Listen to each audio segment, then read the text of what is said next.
Hello, it's Reija and welcome to another very summery video. I was going to put on a full face of makeup and do some looks, but we are currently suffering through a very awful heat wave here in Finland, so let's just get started with my May reading wrap-up before you all realize that I am in actuality a ditto.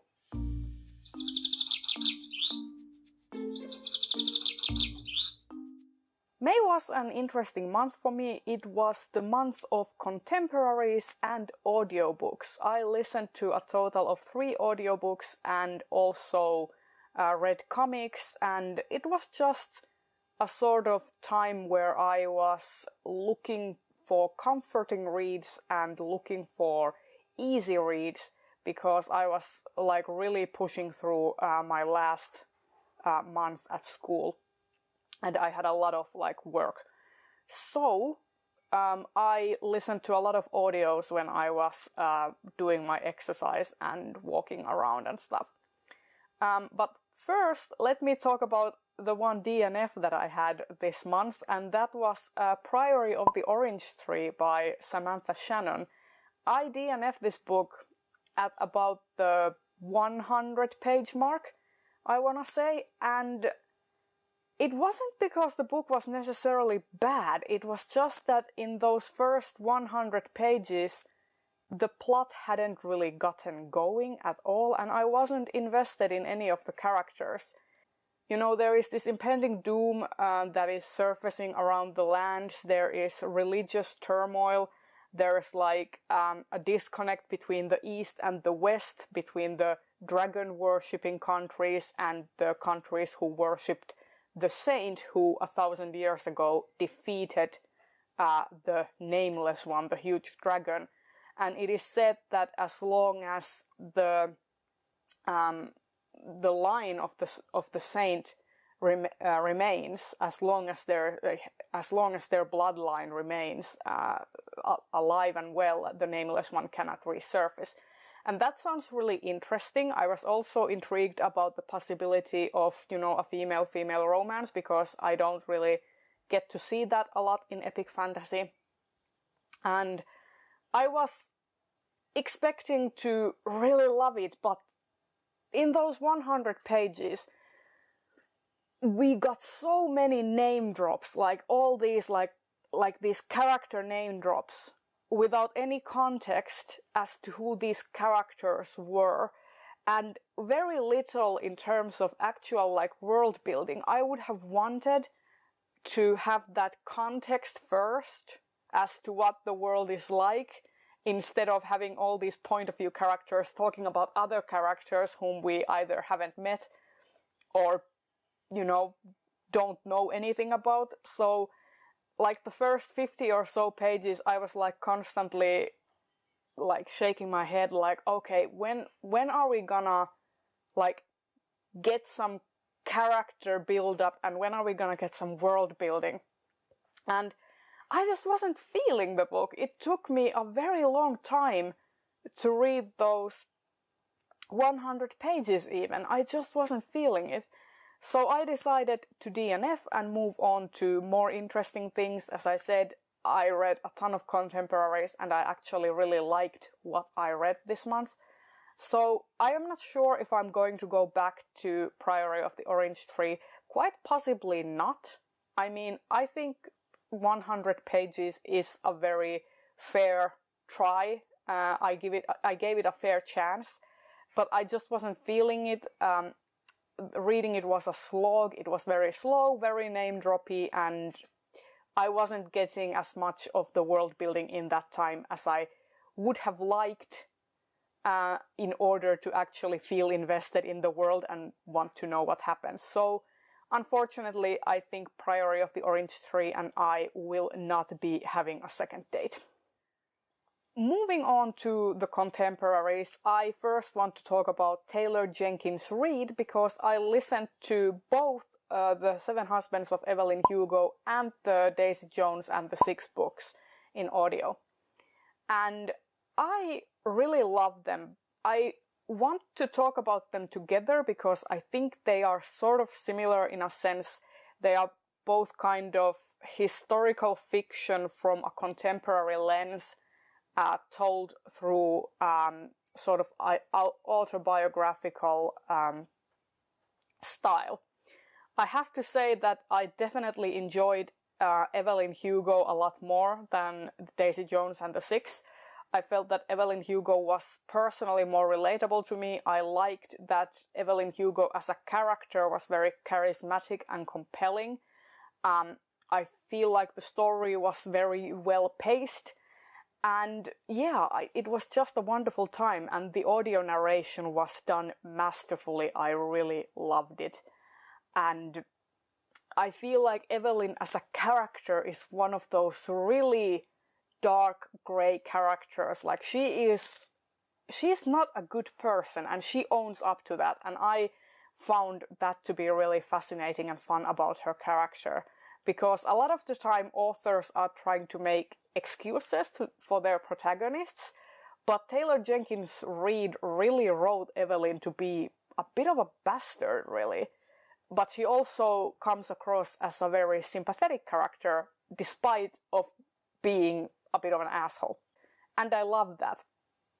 Now, Daisy Jones and the Six, I feel, tries to capture that same kind of feeling, like talking about these complex characters who are not necessarily all that good as people. But I don't think it was as successful as Evelyn Hugo. I don't think the characters were as well developed because there were a lot more of them. It is told as a sort of mockumentary sort of thing where all the band members and various other people who were involved with the band and Daisy Jones are telling their version of the story. And I felt that at times it got a little bit repetitive, and the standout stars of the book were definitely Daisy and Billy, and because of that a lot of the other characters didn't get as fully fleshed out, and it really shows when you're listening to an audiobook and then sometimes some of these characters only get like one or two throwaway lines before it's back to Billy and Daisy again. But I still found myself enjoying it a lot. I listened to it in like 2 days, so these were both very, like, sort of addicting to listen to. Like, I couldn't put them down. I couldn't stop listening. I had to know what was going to happen next, so I found myself constantly looking for excuses to continue listening on. So that was nice. I will say that both of them have a very similar ending conceit. There is a sort of twist at the end in both of these books, and I will say that I found that in both cases it didn't work for me as well as the rest of the story. And in Evelyn Hugo it works, but I thought that it was very rushed and kind of didn't have the same amount of gravitas as the rest of the story did. In Daisy Jones and the Six, that conceit actively broke me from the narrative because I started questioning the reliability of the interviews and of the trustworthiness of them from the character perspective. I'm not going to go into any spoilers, but if you've read or listened to the Daisy Jones and the Six and know what the ending conceit is, I want to know if you also felt that maybe some of these characters wouldn't have told this narrator these things. And yeah, I gave Evelyn Hugo 5 stars, a new favorite book, hands down. Daisy Jones and the Six, I think, straddles the 3.5, 4-star line. Probably if I had read it as a physical book, I would have given it 3.5 stars, but the audio with the full cast definitely elevated it to that 4-star point. So yeah, I finished those two as well.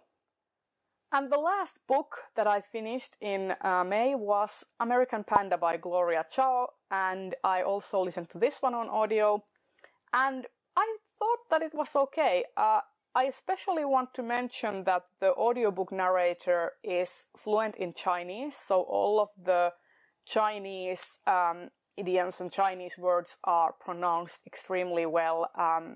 The narrator, I think, is an American Chinese herself, and just listening to her pronounced Chinese and how well it flowed together with English was very good. I was kind of afraid of having to listen to a very specifically American Chinese narrative and not having American Chinese narrator.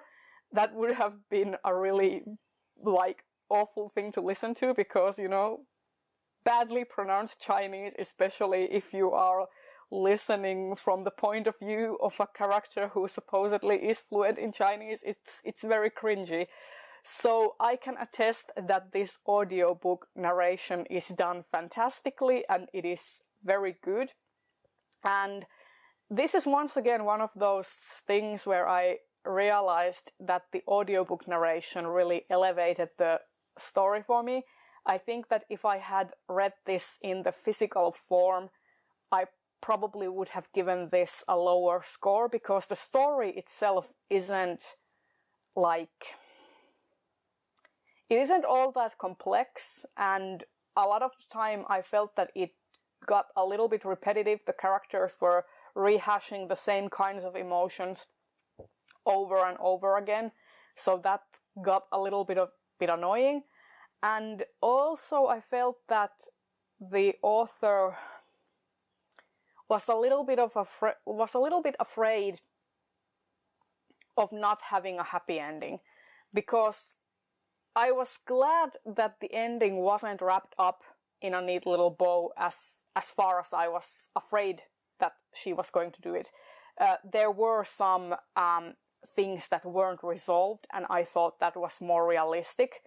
But there also was this feeling of, you know, everyone coming together, and despite not making a lot of sense character-wise, forgiving and, you know, being a family again. And that kind of was like, would that really happen? I mean, I don't know. I am not Asian American or Asian. So it might be that that sort of cultural lens is sort of wasted on me. But for me, the ending felt a little bit too neatly wrapped up. It wasn't as bad as I was afraid it was gonna be, but it was pretty bad. I feel like sometimes YA authors should not be afraid of really doing their characters dirty, if that makes more sense for the characters, you know. Not everything needs to be like happy endings and happy-go-lucky. But I did enjoy the story for the romance and for the just sheer fun and softness of it. The main character is called May, and she is a college student who has just started college and moved into a dorm, and she is trying to figure out what she wants to do in her life. And her parents want her to be a doctor, but she suffers from germophobia, and she is more interested in dance, and she wants to open up a dance studio. And that is not something that her parents want her to do, so she is keeping a lot of secrets from them. And she's also finding herself having a crush on a Japanese-American boy, which is also something that her parents don't want her to do, is to date a non-Chinese boy. And there's a lot of shenanigans. There's dealing with May's germophobia, which is all fine and good, but at times May's germophobia kind of manifested itself when the plot demanded it. So that could have been dealt with a little bit better. Sometimes I felt that it was used as a plot point and to get her in places where the author wanted, and I thought that that was a little bit of like not cool.